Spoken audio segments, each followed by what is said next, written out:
Hey there. I want to thank you for coming on and talking to me again. I really love that we kind of sit down it seems like about every quarter, we sit down and talk about what's going on in the Jacksonville and St. Augustine real estate market and what's going on with, with interest rates and mortgages. So this is TuMortgage with, TuMortgage, TuMullins with my That works. mortgage. Yeah. Yeah, right there you go. Yeah, TuMortgage. I love it. Absolutely. Um, but yeah, kind of just sitting down doing our roughly quarterly. I think we could maybe make that a little more Yeah. consistent this year. Just talking about what's going on because it's an interesting world we live in, and I don't know if we ever get to sit here and have a conversation and say, "Yep, the real estate market looks pretty steady and it's pretty much just exactly how we thought it was going to be." I don't know if we ever get to have that I don't remember that conversation. conversation. Yeah. If Like we've had it. we'll mark it on the calendar if that conversation ever happens. But it's not bad, but it's interesting right now. Like, Right. we were talking about before. I'd done a little bit of math before we talked about this, talking to some other people, looking to see how much in Northeast Florida MLS specifically, that's where this data is coming from. That Mhm. in our area in December, a third of all of the closings were new construction. So if a third of all the closings are new construction, and if you look at specifically Duval County, it's about 27%, which I would expect that to be a little bit lower. Places like St. Johns County, Clay County, and are going to be a little bit higher percentage, but 27% is still pretty solid. I know you That's did some math significant. too. It's just interesting in what we're looking at to see what looks like it's on the market and what's really available to buyers. So you were looking at institutional investors. Yeah. Institutional investors have really, like over the last several years, played a pretty big role in new construction purchases. And just to kind of explain what that is, they're basically companies, corporations that buy properties, large numbers of homes, oftentimes with the intentions to, convert them to rental properties. They're looking to maximize profitability. They're looking to hold onto the homes as rental units, maybe sell them at a later time for capital gains, but essentially holding on to them as rental units. And that's been a really big, it's created somewhat of a challenge, I guess, in the real estate purchase side for, you know, homeowners, owner-occupied homeowners that are looking to purchase either their first home or sell a existing home, and maybe move into a different house. It's just kind of increased to the overall competition for housing where we've been. We've had a lack of supply. I was looking at some of the numbers that the city of Jacksonville provided.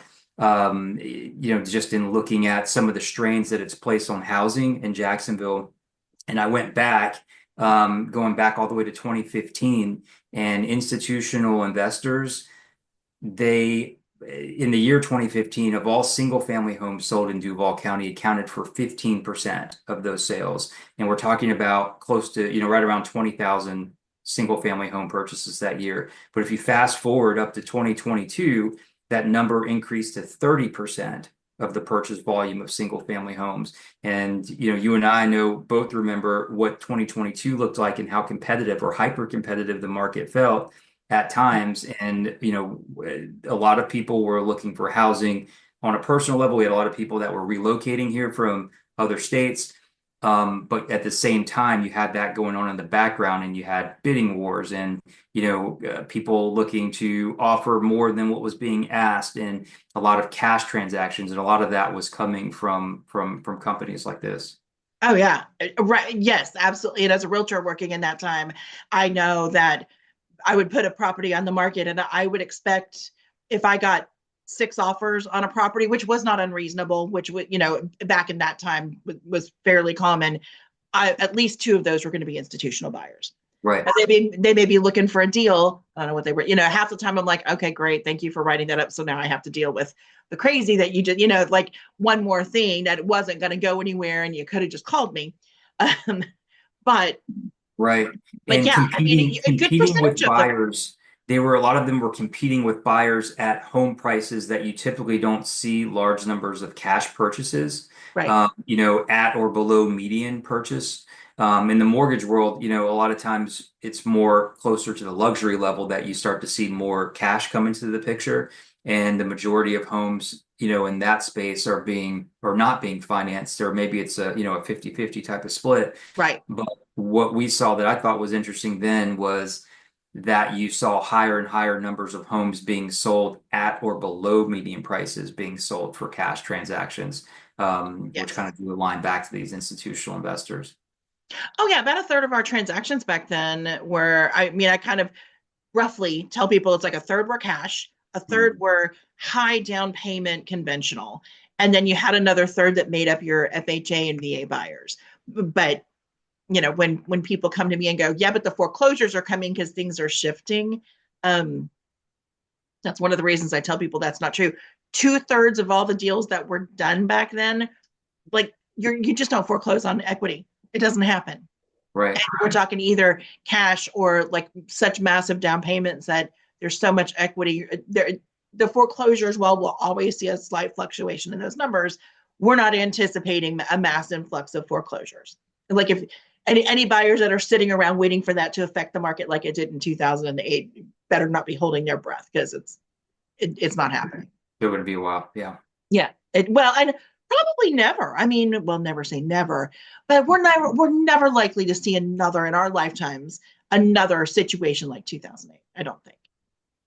I mean, fluctuations, yes, good, bad markets, whatever, depending on your perspective, is it a good or bad market? But yeah, but I don't think in our lifetimes we're ever going to see that again. Do you? I don't know. I mean, for a lot of reasons, like, just the equity levels are at all-time highs right now. There's still a really high number of people across the country, here as well, that have owned their homes for decades, that have low to no mortgage balances, Mm. or maybe you do have a mortgage balance and you have an interest rate that's below 4% or anywhere in that ballpark. Right, And where are you going? yeah, those are the type of situations that have a lot of staying power. So I agree. Well, I know it wasn't a conversation with you, but I saw somewhere they were talking about the amount of mortgage debt that's out there right now versus the amount of mortgage, not of homeowner equity that's out Mhm. there, and the amount of equity is so far outpacing Oh yeah. the amount of national mortgage debt, which again in 2008 was not the case. No. Yeah, No, you it was never had any case. we were in a situation where we were in a declining market, right? And as tough as the housing market's been as far as, supply and demand right now, the reality is that values in our area, we can say, are still increasing, maybe not as sharply as they were, a few years ago or in years past, but the reality is that there is still upward pressure on demand, and that transfers right over to property values. They're still heading up. Well, and that upward pressure and those what we anticipate seeing, at least from everything that I've seen in the pricing in our area, it's going to be more in line with like what we would traditionally and reasonably and sustainably expect to see, right? Right. Like when you have housing prices jumping 20, 30, 40% in a 2 year period, that's simply not sustainable. Like we don't want to see that again. I mean, it may have been fun for a minute if you bought at exactly the right time, that you might feel really good about your position and congratulations, well done.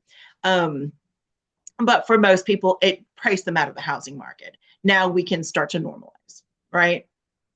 Yeah, and start to normalize, and maybe start to take a look at that in terms of the value, but also seeing where it translates to the other side if you're looking to borrow money.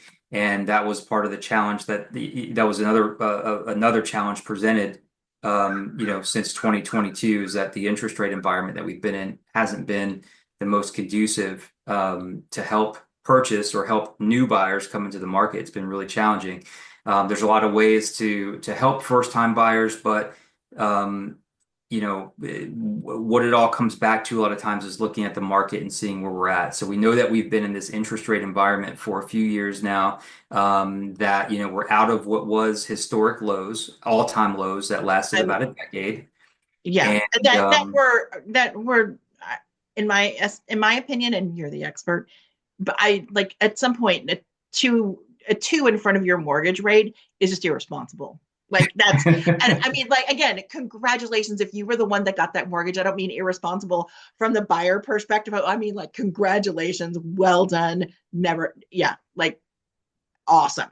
But from a Wow. more economic standpoint, that was ridiculous. Oh yeah, well It those were, should never happen again. you're talking all-time lows, in the I say in the history of rates. I mean that's really essentially where it bottomed out. Right. I know I touched the lowest that I had with clients with 30-year fixed rate loans were getting down to 2.25,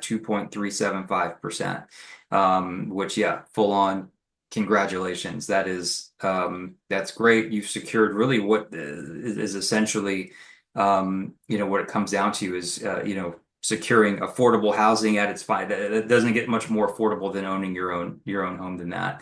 No. But you just fast forward a little bit. It was mid 2022, and interest rates started to creep up. Federal Reserve, they stopped artificially holding interest rates down and kind of let the market catch up with the inflation that had taken place as a result of the pandemic. And we had interest rates by the end of the year in the high sixes and around sevens. And we've kind of been surfing through that ever since the last 2 going on 3 years now. And so, where are we now? We've just turned the calendar to a new year. Response I've seen so far has been, we kind of had that feel that a lot of, there's a lot of demand or shadow demand, at least, maybe people that have wanted to purchase or relocate that have held off, wanting to kind of see what the fiscal policy was going to be moving forward, how the markets were going to react to new times, a new administration, what was going to happen economically. And, there are some signs that things are improving, but, there's always headwinds there. Some of the inflation data has improved, and I think that the Federal Reserve sees that moving in the right direction, but it's still not there yet. The reality is that they see inflation that's close to 3% year over year right now, where they want it to be at closer to 2% or at 2% is their goal. So how do they get there? Well, they can manipulate monetary policy to some extent, but they're also watching key drivers. They're watching unemployment. They're watching energy prices. And, we know that mortgage rates and inflation move hand in hand. If one is up, they're up together. Same with oil, same with energy costs. And so those are some of the things that we're keeping an eye on. Fortunately, oil prices have stabilized this year and have declined. I think we're down about 10% year to date right now, early in February, and that's been a good sign. The employment market, that's cooled off a little bit. The Federal Reserve has been vocal about how they want to see that to continue their long-term plan, I think, to continue to reduce short-term interest rates. That'll have some help over mortgage markets, but they need to see more data. This time last year, in January 2024, core inflation was at a very high level. It came back the monthly number was a 0.4. And if you annualize that, that puts inflation at close to 5%, Oh, wow. very high, over twice as high as the Federal Reserve, their target. But you fast forward till today, and we know as we're going to compute these numbers going out that number from January of last year is going to go away. And it's going to be replaced with a number that's going to be more in line with where we are today, maybe a 0.3 or a 0.2. And that's going to have a significant drop in the Fed's, favorite gauge of inflation, which is core PCE. So that's going to be helpful. And maybe that sets the table for them to come back in March and maybe look at adjusting interest rates and, maybe offer some more relief going forward. But So those are some of the tailwinds. yeah, but let's talk about, because I know everyone assumes when you hear, oh, the Fed's going to lower interest rates, that means that mortgage rates are going down, and that is not the case. They are not the same. That is not the same number. Unfortunately not. Yeah, that's we've seen that. Markets are forward looking. So a lot of the time, the bond markets have already priced that in. And there's a lot more data out now that I've seen. It's gotten more and more sophisticated where it's like, well, they're gauging the percentage or the probability that the Federal Reserve is going to do anything with rates, either hold, increase, or decrease. And the markets are absorbing that and pricing that in before it happens. And so that's why sometimes when, the news hits, it's not so it's old news to the bond market because it's already been priced in. So you may not see any significant move based on the news of the day. Yeah. Well, okay, and but let's talk about this. Like if you're looking at buying, right? If you're looking at let's buying your first home, you don't, you've saved your money, you've done everything that you need to do, and you're ready to go. Now you feel like you need to time it, right? And that's always everybody wants to outsmart the system, and we know it doesn't really work. But I understand someone feeling that way about it. But Mhm. let's talk like my understanding, and please correct me if I'm wrong, is that we're not really anticipating, oh, this summer interest rates are going to be are going to be around 5, like wait until summer. Like we kind of think rates are more or less doing what they're going to do. Like there's going to be some fluctuation. We hope they come down a little bit, but we're not looking for massive drops in interest rates or anything like that this year, I right? think that, yeah, I think that's a fair thought. We've got some of the tailwinds that we've talked about that can maybe help take some of the pressure off, and maybe not put us in a position where we're looking to increase, where we're looking at a higher rate environment. But the reality is there's also headwinds. The line is never straight up or down in either direction. There's going to be bumps along the way. You've heard a lot of narratives surrounding tariffs here recently. That causes concerns in terms of some of the prices of things that we're talking about, like energy and oil. So, again, the line's not going to be straight up or down. I wouldn't be the least bit surprised if we fast forward to the end of the year and, interest rates were, you know, give or take 0.25% around the same environment or the same neighborhood that we're in right now. So I don't foresee any major increase or decrease really in interest rates. And I think that the buyers in the market are, it seems at least so far, are maybe starting to kind of wrap around that a little bit too.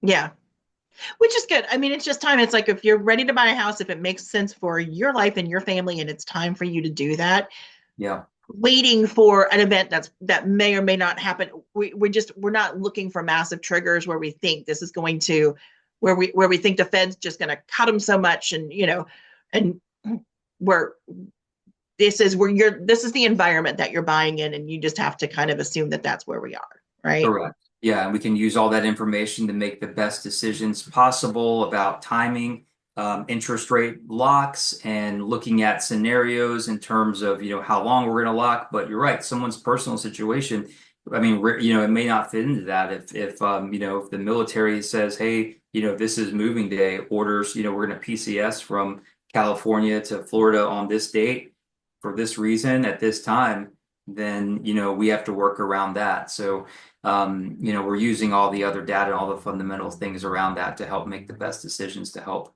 Yeah. put someone in the best place possible. Well, and for Jacksonville, we're still looking at an area where we have a net positive number of people moving to the area. We don't, it was one of the top, and I don't remember exactly, but which I love that U-Haul data matters in this universe, because, the number of one-way moves from other places in the country to Jacksonville. I want to say Jacksonville was around number 6 or something, and I'll like confirm that, and, like when I post this, drop it in the comments or whatever. But, we don't see that. There's no reason, certainly in the Jacksonville St. Augustine market, to think that that's about to change. I mean, there's nothing saying that. We don't think that we're going to see a massive decrease in defense spending, and we've got 2 military bases here. Things like that. There's just too many drivers. It's a good logistics area. So there's nothing on the horizon, I think, that's concerning anybody about the Jacksonville market where we would expect a decline. Unless, I mean, right. I mean, you look at the economic, you understand the economic numbers better than I do, right? I mean, Jacksonville's looking pretty steady. Yeah, the reality is there's more people coming here than there are leaving, right? So that's it creates the competition that exists in housing. You kind of look at supply, and it's a supply and demand game at the end of the day. Yeah. And it seems like some of those numbers on the supply side have ticked up a little bit. which is nice, just giving more options and maybe making it more feasible to come in and purchase quickly. But yeah, I've worked with a lot of folks here over the last couple of months that are, that are moving here and that have never been here before, that are, for very, whatever the reason is, whether it's work, family, school, some combination of all those things, military deployments. So a whole lot going on here. It seems like the area is offering a whole lot. The city continues to kind of grow, and it seems like a lot of that's heading in the right direction right now too, I think, over the last couple of years, which has been really positive. We're just trying to help take advantage of what's out there to help, places Yeah, move and people as well. inventories come up. I mean, yes, a lot. A lot of people are going to new construction, and I definitely know there's always more things we can talk about, but we've got less than a minute left. But inventory's up. We've got, we're back to 2019 and pre 2019 numbers. Like you've got options out there. Yes, we have institutional buyers in the market, but they're not buying everything. There's lots of I think it's kind of I'm a little optimistic this year because there's choice out there for people, and there's enough choice that sellers are also getting motivated. And when it comes to mortgages, offering things like 2-1 rate buy down and things like that, which I think, and of course, because I'm talking to one of my favorite people, we overtalked the end of the Zoom, but here we are with the rest of our conversation.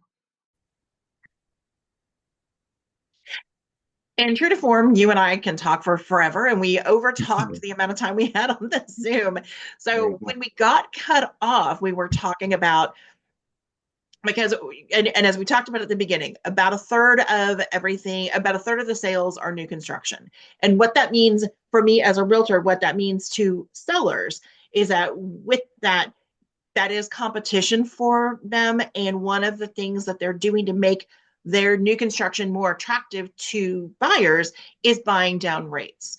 And that is something that your average typical seller can do as well with a lender. Yes. So like I've got one closing. I've got one closing this month that we're doing a 2-1 rate buy down.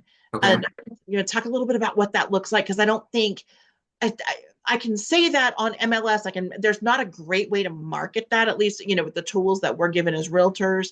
And I don't think a lot of people understand what that means. Yeah, it's a nice tool, and you're right. The builders use this, but sellers can use this too for their existing properties. And essentially, what you're doing is offering the buyer of your home, when they finance the interest rate. Let's just use real numbers. Let's say, for example, the interest rate that they qualify for is 6.5%. What the seller is essentially doing the first year for the new buyer is buying the interest rate down, so their payment's going to reflect a monthly payment as if the interest rate were 2% less than that for the first year. So not the 6.5% where the market is, but 4.5%. And that's going to lower their monthly payment significantly, just depending on how much they're borrowing. And so that's for the first 12 months. The second 12 months of the 2-year buy down, it's going to reduce their interest rate by 1%. So still effectively lowering their monthly payment from where it would be at the market rate for those first 2 years, by 2% the first year, 1% the second year. And then to start the third year would be at the note rate of 6.5% in our example. And so what that's doing for the buyer is it's saving them money out of pocket monthly. And it's being subsidized by the seller. It's not a situation where the buyer coming in is having to buy down their interest rate themselves. The seller is actually using money from the proceeds of their sale towards your monthly payments. Right. So that's money that's going towards your payment. And so one of the ways I look at that is, the savings is great, but what else is it doing? Well, what it's doing is it's creating some time, for you as the new buyer to kind of see where the market's at. And, the most ideal situation to me in that situation would be if for the buyer of that home would be down the road, maybe in year 3 or year 4, that the market is now kind of subsided from where it was at the 6.5% in our example. And maybe that's an opportunity to then take advantage of restructuring the loan and bringing it down to what you could hope to be maybe a lower interest rate. Maybe not. And if it's not, you haven't really missed out on anything because you still have a market interest rate, but you've saved over those first two years of the payments. Yeah. But And you it's never know, also it could have gone up from there too. And you could be actually sitting and looking pretty exactly. happy about where you're at now as well. You saved some money on the Yes. upfront, and yeah, And your mortgage is it looked still in a pretty good. good place where you're at. So Yeah. you've done yourself a solid there. But one of the questions that comes up a lot with those is what if during the first 2 years I haven't made all those payments and I pay the loan off, or I need to sell the home, or I need to relocate, or whatever the case is. Well, the nice thing about the buy down is that you don't lose that money. Even though if it's, let's say you sell the home within the first year or after the first year before the buy down has fully materialized, you Mhm. don't lose the money because it's sitting in escrow with the bank. They're going to apply the what's left towards your principal balance when you sell the home off, or when you sell the home, or if you were to refinance the home or whatever it is. So you're still making use of that, and it would be used to buy down the principal balance. If you had to sell, you'd owe that much less No towards. kidding. I had So no idea. yeah. I learn something every time I talk to you, though. So You can't really lose in that situation if you're the buyer coming in. And this is something that's kind of come back. It's been buy downs have been around forever, as long as I've been in the business, 20 years now. But they've kind of made a comeback here in the most recent 3 years. As interest rates have gotten higher, they've become more appealing. And like you said, you see it with new construction, and it's a great incentive, I think, to help market the price of a newly built home that may be a little bit more than the median price in an area for whatever reason, but offering the buyer some relief of what the payment would be if they yeah, finance at today's rate. absolutely. All right. Well, on that note, now that we're not getting cut off, let me let you go and get to your day. I really appreciate your time. I really Yeah, appreciate you doing this. I think fun to I see. always get so much out of these conversations, and I hope other people do too. Absolutely. There's a lot going on, so there's always lots to talk about. Thanks. Absolutely. All right. Thank you so much. And I will talk to you soon. See you.